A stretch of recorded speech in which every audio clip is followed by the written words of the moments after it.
बड़े खबरों में आगे केंद्रीय मंत्री नितिन गडकरी आज भारतीय राष्ट्रीय राजमार्ग प्राधिकार की 21 सड़क परियोजनाओं का ऑनलाइन उद्घाटन और शिलान्यास किया है। इस मौके पर मुख्यमंत्री हेमंत सोरेन भी मौजूद रहे। ऑनलाइन समारोह में 7 सड़क परियोजनाओं का उद्घाटन और 14 सड़क परियोजनाओं का शिलान्यास हुआ है। जिन सड़कों का उद्घाटन होना है उसकी कुल लंबाई 245.19 किलोमीटर और लागत लगभग 24,033.66 करोड़ है। चूंकि खनिज संपदाओं का यहाँ मूवमेंट है, तो यहाँ एक बेहतर बाजार उपलब्ध हमारे बाजार बने, यहाँ पर व्यापार की स्थिति बने, इंडस्ट्री का एक बड़ा हाल, और उड़ीसा के लिए एक हाई स्पीड कॉरिडोर और एक बनारस तक के लिए एक हाई स्पीड कॉरिडोर की हमें आवश्यकता है।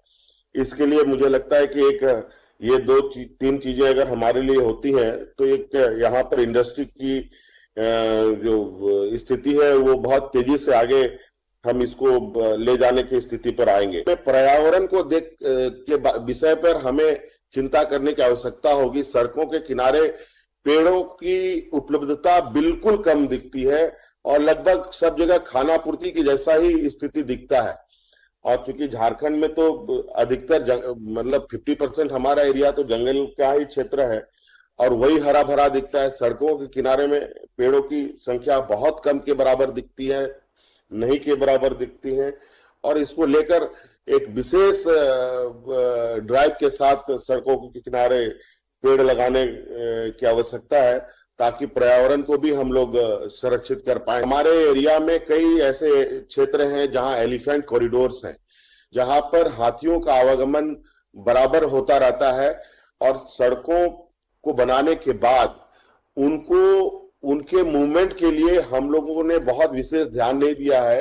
कई सूचनाओं के माध्यम से और कई व्हाट्सएप और ये के माध्यम से मैंने सड़कों के किनारे हाथी के बच्चों को फंसते हुए देखा है।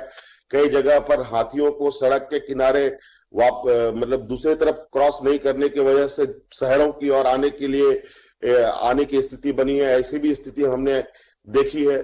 तो ये एक बहुत चिंता का विषय है कि हमारे यहाँ एलिफेंट कॉरिडोर नहीं होने के प्रॉपर वे में हम लोग इनको नहीं ट्रीट करने की वजह से हाथियों का मूवमेंट थोड़ा डाइवर्ट होता है, जिससे आम जनों को काफी नुकसान होता है।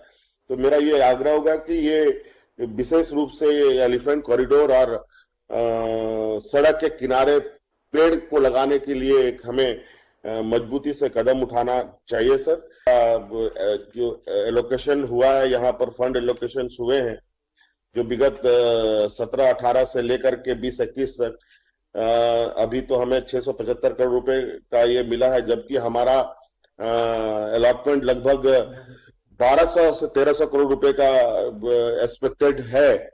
हम उम्मीद करेंगे कि सर हमें थोड़ा सा हमारे इसमें बढ़ोतरी की जाए।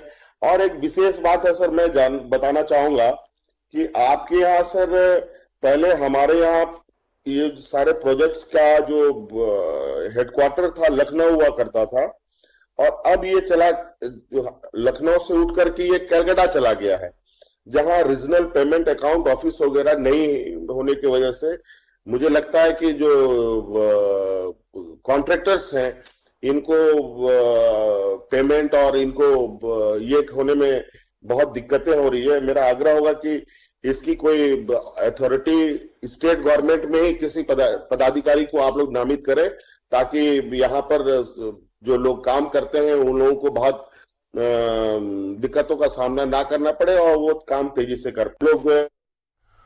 मधु